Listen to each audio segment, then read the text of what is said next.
কি কি আরে আদান তো পরে, আগে কথা ফিনিশিং দিয়ে লই বাবা। কথা কয় না বাবা। এই যে দেখছেন দাদা, দেখেন দেখছো দেখ কত বয়স কইতাছে, ওই যে কাঠুরির মেয়ারে যে নয়ে গেলেন আর তো ফিরে দিলেন না, ওরে একটু পার করে দিয়ে যান। চিন্তা করছো ও মনোযোগ দিয়ে শুনছে। খালি মাথা পাইয়া হুজুর টুপি দিতে চায়, খালি মাথা পাইয়া খালি মাথা পাইয়া হুজুর টুপি দিতে চায়, আবার খালি মাথা পাইয়া আজান দিয়া ডাইকা নিয়া নামাজ পড়ায়, আজান দিয়া হায় খালি মাথা পাইয়া হুজুর টুপি দিতে চায়। আজকে আমি যাবো, কালকে দেখবেন এই মাদ্রাসার ছাত্ররা রাস্তা বইরে হাঁটবো, মাদ্রাসাও দেখবেন খেলাধুলা করবো, আর দেখবেন গুনগুন করে করবো। একটা হুজুর ছিল কালকে কয়ে গেছে খালি মাথা পাইয়া হুজুর টুপি দিতে চায়। কারণ এই ছেলেরা আগামীতে আব্দুল খালেক শরীয়তপুরি হলো, এই ছেলেরা আগামীতে আল্লামা মামুনুল হক হবে, এই ছেলেরা আগামীতে দেওয়ান সাইদি হবে। কথা বলেন ঠিক না? খালি মাথা পাইয়া হুজুর টুপি দিতে চায়, বলো খালি মাথা পাইয়া হুজুর টুপি দিতে চায়। আজান দিয়া ডাইকা নিয়া নামাজ পড়ায়, আজান দিয়া খালি মাথা পাইয়া হুজুর টুপি দিতে চায়। লা ইলাহা ইল্লাল্লাহু মুহাম্মাদুর রাসূলুল্লাহ সাল্লাল্লাহু আলাইহি সাল্লাম। এবার আমার বন্ধুগণ প্রথম চ্যাপ্টারটাকে শেষ করে নেই। ইমাম হোসেন রাদিয়াল্লাহু তাআলা আনহু জিবরাইল আমিনকে সাক্ষাতে পাইয়া নবীকে ডাক দিয়ে কয়, না ভাই আঙ্গুর উনি না খাইলে আঙ্গুর খাওয়ার দরকার নাই। নবী মনে আছে কথাটা? ডাক দিয়ে কয়, কি রে জিবরাইল, আমি নাকি কইছিলাম এই ছেলেটাকে ভিতরে ঢুকায়ও না, ঢুকাইলে তোমার পেছে ফালাই দিব। এবার জিবরাইল আমিন কয়, ইয়া রাসূলুল্লাহ আঙ্গুর না খাইলে সে তো আমারে ছাড়বে না। নবী কয়, এখন তোমার ব্যাপার তুমি কি করবা? জিবরাইল আমিন আঙ্গুরটা হাতে নিয়ে আল্লাহকে ডাক দিয়ে বললেন, আল্লাহ এই আঙ্গুর কেমন করে খায়, গিলে খায় না চাবা খায়? এই পাগল তো দেখতেছি আঙ্গুর না খাইলে ছাড়বে না। আল্লাহ গো তুমি তো আমাদের জন্য আঙ্গুর খাওয়া হারাম করে দিয়েছো, খাওয়া দাওয়া হারাম করে দিয়েছো। আল্লাহ গো আমরা ফেরেশতারা ঘুমাই না, আমরা ফেরেশতারা খাই না, এটা তো তোমার বিধির বিধান। আল্লাহ গো বিধির বিধান তুমি দিয়ে দিয়েছো, ও বিধি তুমি বিধান দিয়ে দিয়েছো মাবুদ, এখন আমি কি করি গো আল্লাহ? আল্লাহ পাক ডাক দিয়ে বললেন, জিবরাইল রে এই হোসেন যা কিছু করে বেশিরভাগ আমি আল্লাহর ইচ্ছাই করে। ওরে বিধির বিধান মানবে যারা, বিধির বিধান মানবে যারা, দুনিয়া আখেরাতে আল্লাহ রসুলের হবে পাগল পারা। বিধির বিধান মানবে যারা, ঠিক কিনা বলে? ডাক দিয়ে বলে ইমাম হোসেন যা কিছু করে আমি আল্লাহর ইচ্ছায় করে। জিবরাইল আমিন ডাক দিয়ে কয়, মাবুদ গো এখন আমার পদ্ধতি বদলায় দাও, এই আঙ্গুর নিয়ে আমি এখন কি করব? আল্লাহ পাক ডাক দিয়ে বললেন, জিবরাইল এই আঙ্গুর তুমি মুখের সামনে ধরো, মুখের কাছে নাও, গায়েব করার মালিক আমি আল্লাহ। জিবরাইল আমিন ডাক দিয়ে কয়, যে সালাক পোলা আবার কইবো দেও তো তুমি হা কইরা দাও, তুমি খাইছো কি খাও নাই? ও আল্লাহ তখন আমি কি করব? আল্লাহ ডাক দিয়ে কয়, কইছি না মুখের কাছে তুমি নিবা, আঙ্গুর গায়েব করার মালিক আমি আল্লাহ।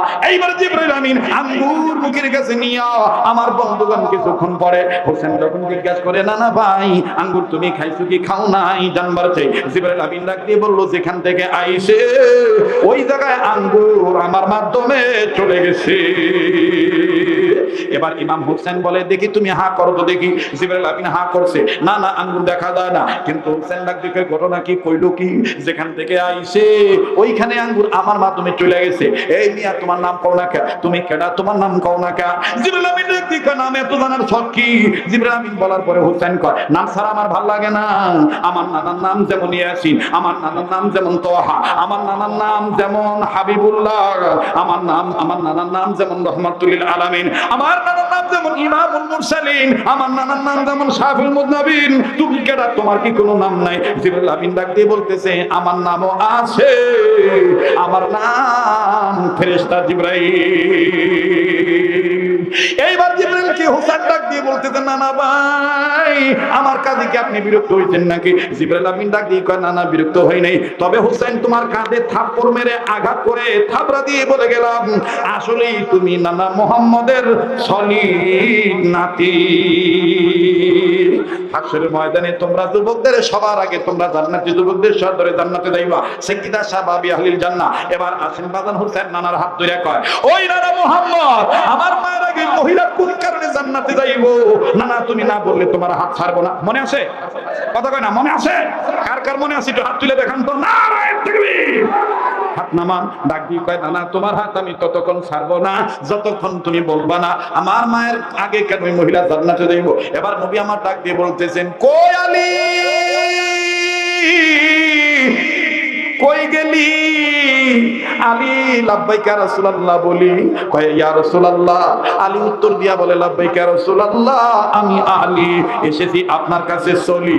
আমার নবী ডাক দিয়ে বলতেছেন, আলী এখন আমি নবী তুমি সাহাবী, এই চরিত্র নিয়ে কথা বলবো না। এখন বলবো আমি তোমার শ্বশুর, তুমি আমার মেয়ের স্বামী, জামাই শ্বশুর কথা বলবো। বলো বলো ফাতেমার আগে ওই নারীটা কোন কারণে জান্নাতে যাবে? ডাক দিয়ে বলতেছেন, ফাতেমা তোমার আগে কেন জান্নাতে নারীটা যাবে শুনিয়ে নাও। ফাতেমা, ফাতেমা একদিন তোমার মনে পড়ে কিনা ঘরের মধ্যে অনেক অভাব অনটন দেখা দিল, আমি আলী বাইরে, শুনতেছেন আপনারা? হ্যাঁ না না এক দোয়া করে দিই, তাহলে মনোযোগ ঠিক হলে বেহা তেরা হয়ে ওই দিদা ওই আবার ডাক পারে ওদিক কি ওদিক কি ঠিক না ভাই? এই যে আমার ছোট ভাই পিতাদের যুবক পিতাদের সবাই তো মানবো না, আমরা আছি ওদের সামনে। আমি চাই সামন পিছন সবাই একভাবে থাকে, কারণ ইমামের পিছনে যারা নামাজ পড়ে তারা ওই এক ইমামকে মাইনা সামনের কাতারে যেভাবে রুকু সেজদা করে পিছনের কাতারে ওইভাবে রুকু সেজদা করে। কথা কোন ঠিক কিনা? ঠিক কিনা বলেন? নারে তাকবীর। এবারে ডাক দিয়ে বলতেছেন, ফাতেমা তোমার কি মনে নাই যখন ঘরের মধ্যে খুব অভাব অনটন দেখা দিল, দুই হাসান আর হোসেনের পেটে যখন পাথর বান্ধা, তখন আমি আলী আসার পর তুমি ফাতেমা ডাক দিয়ে বললো, স্বামী গো, আমি তুমি বাবা মা স্বামী আর স্ত্রী দুইজন যদি না খায় থাকি তেমন কোনো সমস্যা নাই, কিন্তু আমাদের চোখের সামনে আমাদের দুই ছেলে যদি না খায়া থাকে এটা অনেক কষ্ট লাগে, অনেক কষ্ট লাগে। দেখো না হাসান হোসেনের চোখের নিচে কালো দাগ পড়ে গেছে।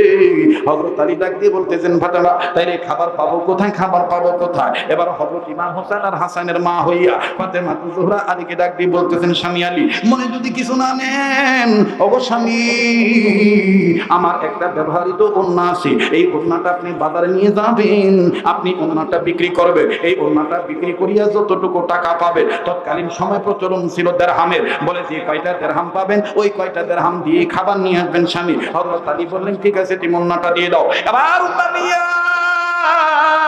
হযরত আলী চলে গেলেন বাজারে, আমার বন্ধুগণ চলিয়া হযরত আলী রাদিয়াল্লাহু তাআলা আনহু এবার ওনাটা বাজান হাতে নিয়ে বাইর করে নেই, কেননা বারবার বলতেছেন, আল্লাহ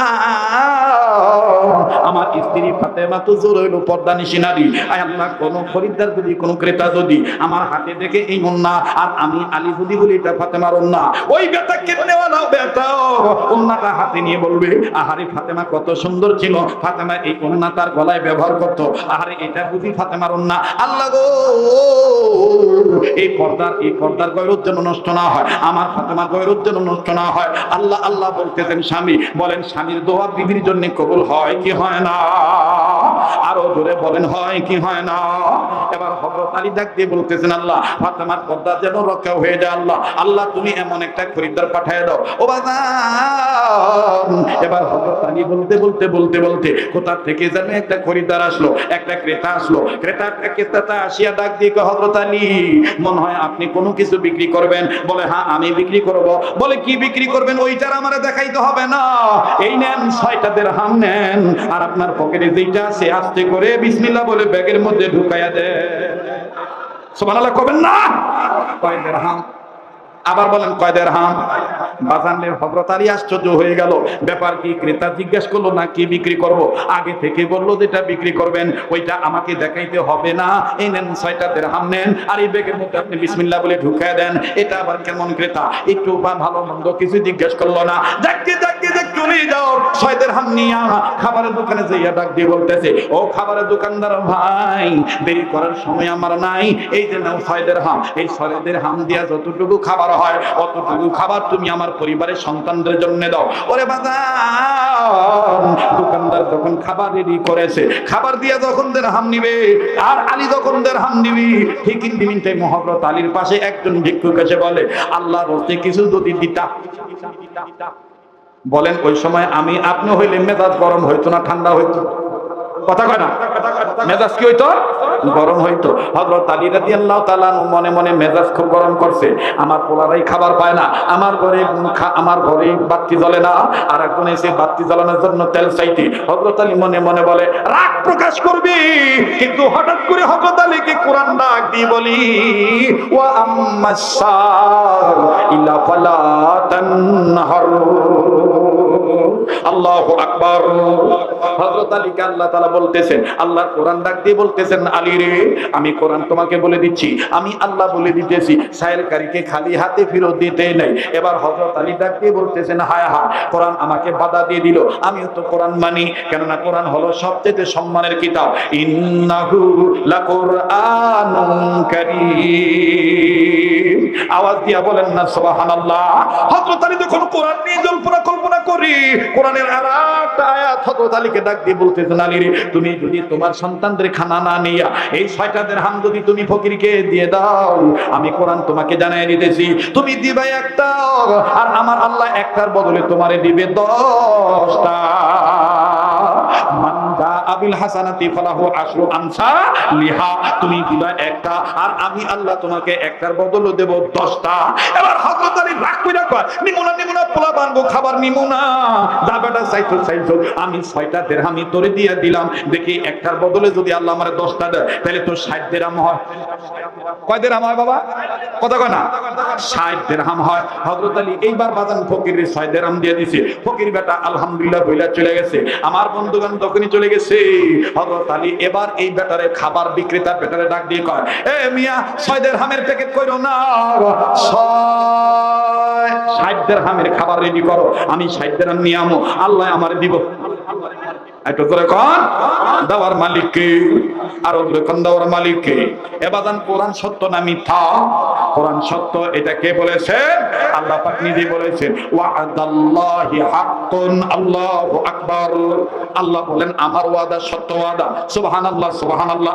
এইবার হযরত আলী বাজারে ঘুরতেছে, দেখি কোথা থেকে আমাকে 60 দিরহাম দেয়, দেখি কোথা থেকে আমাকে 60 দিরহাম দেয়। হঠাৎ করে বাজার অনেক সুন্দর চেহারার একজন মানুষ, মোটা তাজা একটা লাল উট নিয়ে আইসা আলী ডাক দিয়ে বলতেছেন, হযরত আলী আপনি দিরহাম বিছাইতেছেন, এই নেন, আপনি উটটা কিনে নেন, আপনি 100 টাকা দিয়ে এই উটটা কিনে নেন। হযরত আলী বলে, বেটা আমার কাছে যা ছিল সব তো দিয়ে দিছি, এখন আমি টাকা পাবো কোথায়? 100 টাকা তো আমার কাছে নেই।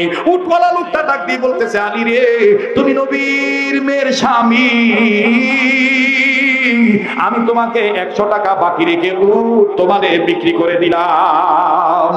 আলী তুমি এই উটটা 160 টাকা দরে বিক্রি করিয়া আমার 100 টাকা তুমি দিয়ে দিও, আর 60 টাকা তুমি নিয়ে নিও।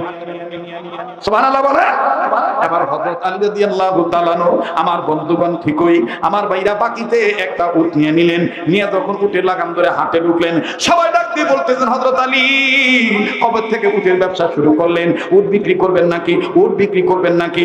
আমার ভাইরা এবার লোকেরা ডাক দিয়ে বলতেছেন, আলী কত হইলে উটটা ছাড়বা? আলী ডাক দিয়ে কয়, আমি দাম বলতে পারবো না, তোমাদের মধ্য থেকে একদম দাম বলে নিয়ে যাও। আমার ভাইরা কোথা থেকে যেন আল্লাহর এক বান্দা এসে ডাক দিয়ে বলতেছে, এ আলী তোমার উটের দাম আমি 160 দিরহাম দিয়ে দিলাম। আওয়াজ দিয়া বলেন না সুবহানাল্লাহ। 160 দিরহাম দিয়া হযরত আলীর কাছ থেকে যখন উটটা ক্রয় করে নিয়ে গেল, ক্রেতা যখন নিয়ে গেল, হযরত আলী বিক্রেতা হইয়া উটটা ছেড়ে দিল। আরে বাবাজি, ফাতেমা ডাক দিয়ে বলতেছে, আলী উট বেচার কাহিনী শুনবার কই নাই, আমার আগে মহিলা কোন কারণে জান্নাতে যাইব এটা আমি জানবার চাই। হযরত আলী কয়, মাইয়া লোকের ধৈর্য কম, ইন্নাল্লাহা মা সাবিরিন। মহিলাদের দেখবেন ধৈর্য কম, কথা বলেন ঠিক না ঠিক? ঠিক কি না বলেন? মহিলাদের ধৈর্য কম। হযরত আলী ডাক দিয়ে বলতেছেন, ইন্নাল্লাহা মা সাবিরিন, ইন্নাল্লাহা ইউহিব্বুস সাবিরিন। একটু ধৈর্য ধরো ফাতেমা, আমি আসতেছি কথায় বের হয়ে যাবে। কোন মহিলা তোমার আগে হাসতে হাসতে জান্নাতে যাবে? একটু ধৈর্য ধরো। হযরত ফাতেমা বললেন, ঠিক আছে, তা ঠিক আছে। এরপরে শুনে নাও ফাতেমা, 160 দিরহাম দিয়া উটটা যখন আমি বিক্রি করলাম, আমি চলে গেলাম উটলার কাছে যাইয়া 100 টাকা দিয়া 60 দিরহাম নিয়া এবার খাবারের দোকানে গেলাম। খাবারের দোকানে যাইয়া আমি বস্তা ভরে খাবার নিয়ে চলে আসলাম। এই খাবার নিয়ে যখন আসলাম, আসার পর আমার হাসান হোসেন খাবার খাইলো, তুমিও খাবার খাইলা। হযরত ফাতেমা ডাক দিয়ে বলতেছেন, আলী রে জানতে তো পারলাম না কোন নারী আমার আগে জান্নাতে যাবে। বলে, বাকি কথা মুহাম্মদ রাসূল বলবে।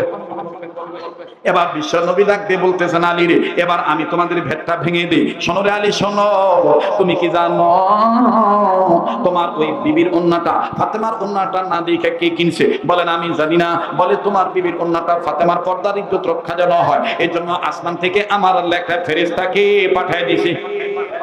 ওই ফেরেশতাটা 6 দিরহাম দিয়া তোমার বিবি ফাতেমার ওন্নাটা ক্রয় করছে।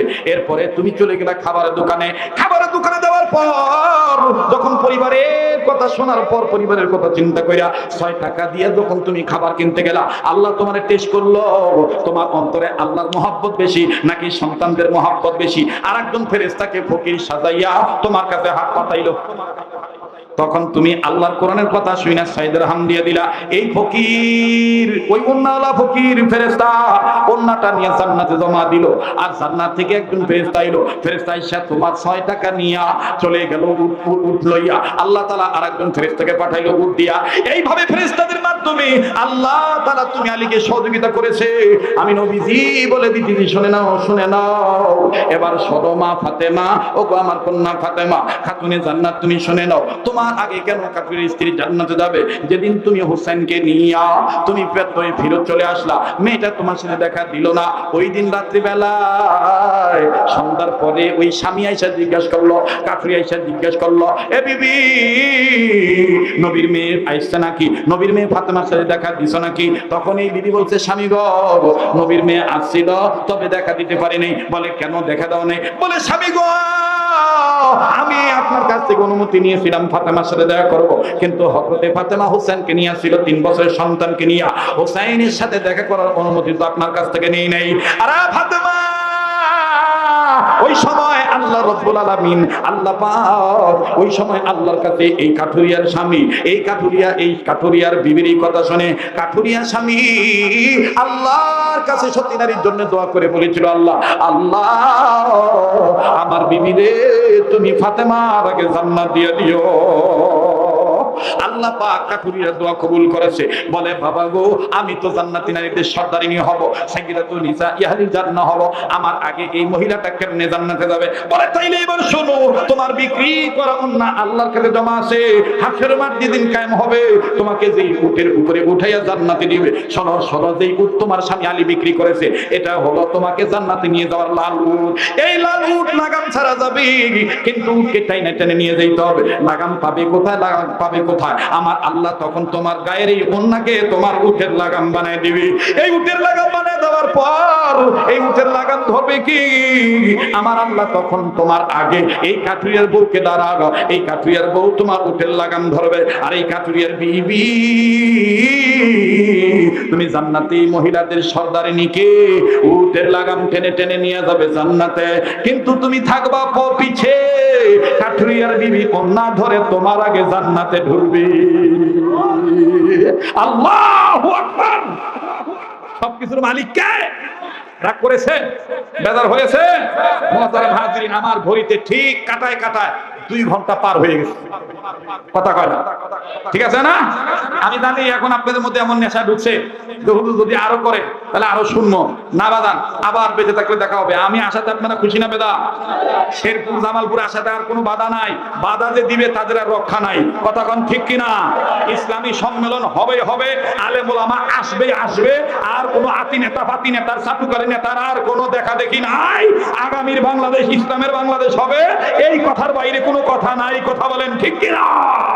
আল্লাহ কবুল করেন। জোরে কোন আমিন, আরো জোরে কোন আমিন।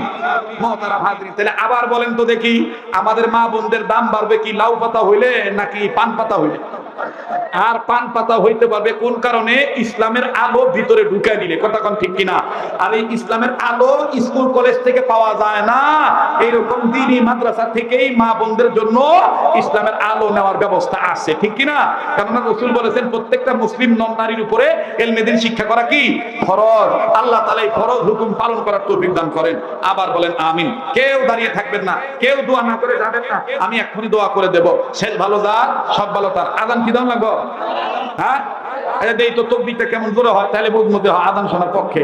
নারায়ে তাকবীর! বাবা ভাই যাবেন না?